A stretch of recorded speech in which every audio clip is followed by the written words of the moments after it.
Doctor Zakir Naik সমসাময়িক বিশ্বের অন্যতম আলোচিত ইসলামিক স্কলার। তার শৈশবে তোতলামির সমস্যায় ভুগতেন। যখন কেউ তার নাম জানতে চাইত, তিনি জিভ জড়িয়ে বলতেন, যা যা যা জাকির। তার স্বপ্ন ছিল বিশ্বের সেরা একজন সার্জন বা ডাক্তার হওয়া। জনসমূহকে ১০ জন লোকের সামনে কথা বলার কথা তিনি কখনো কল্পনাও করেননি। তবে ভাগ্যের এক অসাধারণ মোড় তাকে ভিন্ন পথে চালিত করে। তিনি ডাক্তার না হয়ে আত্মার ডাক্তার হয়ে ওঠেন এবং লাখো মানুষের সামনে সাবলীলভাবে ইসলামের বাণী প্রচার করেন। প্রশ্ন জাগে, একজন তোতলা শিশু কিভাবে বিশ্বসেরা ইসলামিক স্কলার হয়ে উঠলেন এবং এত জনপ্রিয় মানুষ হয়েও কেন তিনি জন্মভূমি থেকে বিতাড়িত হলেন? জাকির নায়েক ১৯৬৫ সালের ১৮ অক্টোবর ভারতের মুম্বাইয়ে জন্মগ্রহণ করেন। তিনি এই শহরের সেন্ট পিটার্স হাই স্কুল থেকে মাধ্যমিক শিক্ষা সমাপ্ত করেন এবং এরপর কিষিন চাঁদ চেল্লারাম কলেজে ভর্তি হন। এই কলেজ থেকে উচ্চ মাধ্যমিক শেষ করার পর তিনি টোপিওলা ন্যাশনাল মেডিকেল কলেজ অ্যান্ড নায়ের হসপিটালে মেডিসিন নিয়ে পড়াশোনা করেন। অবশেষে মুম্বাই বিশ্ববিদ্যালয় থেকে তিনি bachelor of medicine surgery degree অর্জন করেন। তবে হঠাৎ করে তিনি তার চিকিৎসা পেশা ছেড়ে সম্পূর্ণভাবে ধর্মীয় কাজে মনোনিবেশ করেন।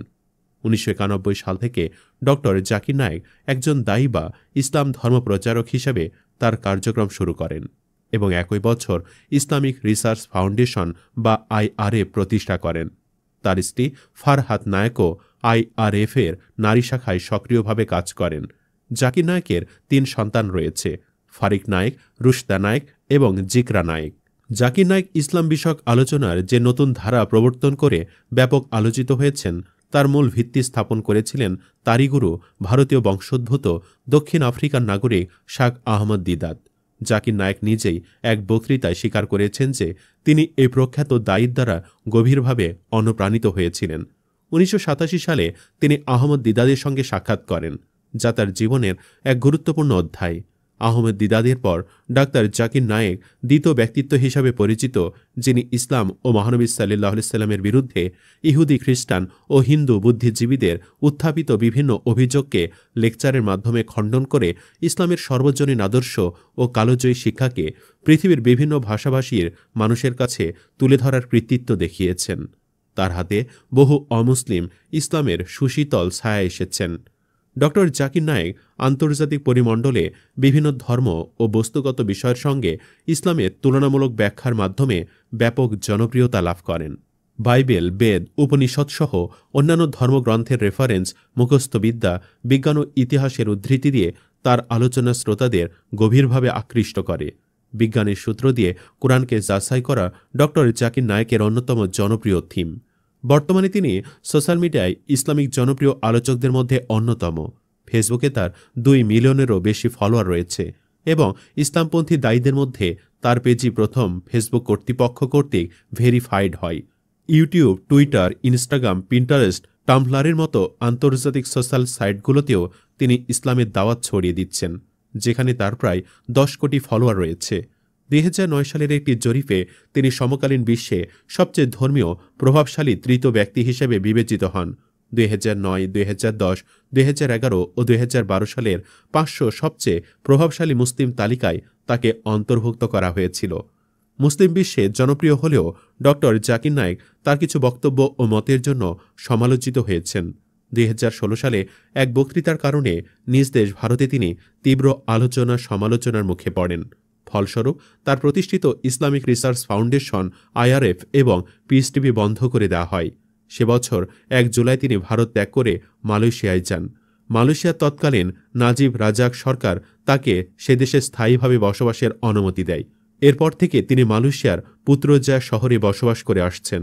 ২০১৬ সাল পর্যন্ত জাকির নায়েক ভারতে অবস্থান করছিলেন এবং বিভিন্ন ইসলামিক অনুষ্ঠানে বক্তা হিসেবে আন্তর্জাতিক খ্যাতি অর্জন করেন। তবে নরেন্দ্র মোদী নেতৃত্বাধীন বিজেপি সরকারের আমলে তার বিরুদ্ধে ঘৃণামূলক বক্তব্য প্রচার ও একাধিক অর্থ পাচারের মামলা দায়ের করা হয়। ভারতে ফেরা প্রসঙ্গে জাকির নায়েক একাধিকবার বলেছেন, আমি ভারতে ফিরে যাব না যতক্ষণ না ন্যায় বিচারে নিশ্চয়তা পাই। ভারতে দেখাদেখি বাংলাদেশও একসময় জাকির নায়েকের ওপর নিষেধাজ্ঞা আরোপ করেছিল। ২০১৬ সালে ঢাকার হলি আর্টিজান হামলার পর অন্তত ২ জন হামলাকারী জাকির নায়েকের বক্তৃতা থেকে অনুপ্রাণিত ছিল। এমন খবর প্রকাশের পর তার বাংলাদেশ প্রবেশে নিষেধাজ্ঞা জারি করা হয়। তবে শেখ হাসিনার পতনের পর সে নিষেধাজ্ঞাও শিথিল হয়ে গেছে। এ সুযোগে ডক্টর জাকির নায়েক আগামী ২৮ ও ২৯ নভেম্বর বাংলাদেশের একটি দাতব্য অনুষ্ঠানে যোগ দিতে ঢাকায় আসছেন। স্পার্ক ইভেন্ট ম্যানেজমেন্টের আয়োজনে অনুষ্ঠানটি আগারগাঁও এলাকায় অনুষ্ঠিত হতে পারে। ভারতের চোখে জাকির নায়েক একজন পলাতক আসামি, তাই দেশটি চাইছে তিনি বাংলাদেশে এলে তাকে দিল্লির হাতে তুলে দিতে। তবে বাংলাদেশের ফ্যাসিস্ট হাসিনা গত বছরের ৫ আগস্ট পালিয়ে গিয়ে ভারতে আশ্রয় নিয়েছেন। সেখান থেকে তিনি দেশবিরোধী বিভিন্ন বক্তব্য দিচ্ছেন। বাংলাদেশ তাকে ফেরত চেয়ে চিঠি দিলেও দিল্লি কোনো উত্তর দেয়নি। জাকির নায়েক বিশ্বে অনেক লেকচার দিয়েছেন ও বিতর্ক করেছেন। তার অন্যতম বিখ্যাত বিতর্ক হয় শিকাগোতে উইলিয়াম ক্যাম্বেলের সাথে। ২০০০ সালের এপ্রিলে ডক্টর জাকির ক্যাম্বেলের সাথে বিজ্ঞানের আলোয় কুরআন ও বাইবেল বিষয়ে বিতর্ক করেন। এই বিতর্কে তিনি বলেন যে ইসলামের বিরুদ্ধে অপপ্রচার চালানো হলেও সেপ্টেম্বর ২০০১ থেকে জুলাই ২০০২ এর মধ্যে ৩৪,০০০ আমেরিকান ইসলাম গ্রহণ করেছে। তিনি আরও বলেন, ইসলাম একটি কারণ ও যুক্তির ধর্ম এবং কোরআনে বিজ্ঞান বিষয়ক প্রায় ১,০০০ আয়াত আছে। ২০০৬ সালের ২১ জানুয়ারি ডক্টর জাকির শ্রী শ্রী রবি শঙ্করের সাথে বেঙ্গালুরুতে ইসলাম ও হিন্দু ধর্মে ঈশ্বর বিষয়ে বিতর্ক করেন। ২০০৮ সালে ইসলামী পণ্ডিত লখনৌ শাহার কাজী মুফতি আব্দুল ইরফান মিয়া ফিরিঙ্গি মাহালি ডক্টর জাকিরের বিরুদ্ধে ফতোয়া দেন যে তিনি ওসামা বিন লাদেনকে সমর্থন করেন এবং তার পদ্ধতি অ-ইসলামিক। ২০০১ সালে ফেব্রুয়ারিতে তিনি ভিডিও লিঙ্কের মাধ্যমে অক্সফোর্ড ইউনিয়নকে পত্র লিখেন। ডক্টর জাকিরের অন্যতম জনপ্রিয় থিম হল বিজ্ঞানের সূত্র দিয়ে কোরআনকে যাচাই করা। তিনি মনে করেন প্রত্যেক মুসলিমের উচিত ইসলাম সম্বন্ধে ভুল ধারণাগুলো ভেঙে দেওয়া এবং পশ্চিমা মিডিয়ার ইসলামের ওপর অপপ্রচারের বিরুদ্ধে রুখে দাঁড়ানো। তার কিছু নিবন্ধ ইসলামিক ভয়েস পত্রিকায় প্রকাশিত হয়। নিউজের সুশী দাস মন্তব্য করেন যে নায়েক ইসলামের উপদেশ এবং আত্মিক শ্রেষ্ঠত্বের উচ্চ প্রশংসা করেন এবং পশ্চিমা বিশ্বে সাধারণভাবে যে বিশ্বাস দেখা যায় তাকে ব্যঙ্গ করেন। ২০০৭ সালে দারুস-সালাম প্রকাশনী জাকির নায়েকের দুটি বই প্রকাশ করে, the concept of God in major religions অর্থাৎ জনপ্রিয় ধর্মগুলোতে ঈশ্বরের ধারণা এবং the Quran and modern science compatible or incompatible অর্থাৎ কোরআন এবং আধুনিক বিজ্ঞান সাদৃশ্যপূর্ণ নাকি বৈসাদৃশ্যপূর্ণ। বাংলাদেশে একাধিক প্রকাশনী তার বইসমূহ বাংলায় অনুবাদ করে ধারাবাহিকভাবে প্রকাশ করেছে। এত খ্যাতি অর্জনের পরও তিনি অতি সাধারণ জীবন যাপন করেন। জাকির নায়েক বলেন, কেউ যদি জিজ্ঞেস করেন আমার সফলতার মূল মন্ত্র কি, আমি বলবো স্বল্প চাহিদা। বর্তমান সময়ে আমারও আমার পরিবারের খরচ মেটাতে মাসে ৪০,০০০ টাকা লাগে। দাওয়াতের কাজে যে টাকা লাগে সেটার হিসেব আলাদা, কিন্তু পরিবারের পেছনে মাত্র ৪০,০০০ টাকা। আলহামদুলিল্লাহ, এ টাকা দিয়েই আমরা স্বাচ্ছন্দ্যে জীবনযাপন করতে পারি।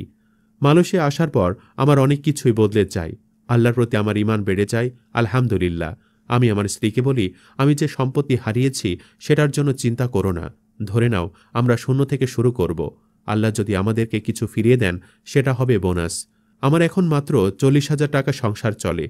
পৃথিবীর অনেক সম্পদশালী ব্যবসায়ী আমাকে বলেন, জাকির নায়েক আপনার কি লাগে, আপনার মাসে কত টাকা লাগে, আমরা ব্যবস্থা করব। আমি তাদেরকে ধন্যবাদ জানিয়ে বলি, আমার কিছুই লাগবে না।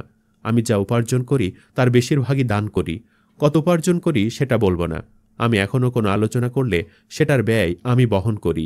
বিমানের টিকিট, হোটেল ভাড়া সব আমার টাকায় করার চেষ্টা করি। বন্ধুরা, একজন ইসলামিক স্কলার হিসেবে জাকির নায়েককে আপনারা কে কত মার্ক দিবেন কমেন্টে জানাতে পারেন যার যার নম্বর ও তাকে নিয়ে মনের অনুভূতি। ধন্যবাদ।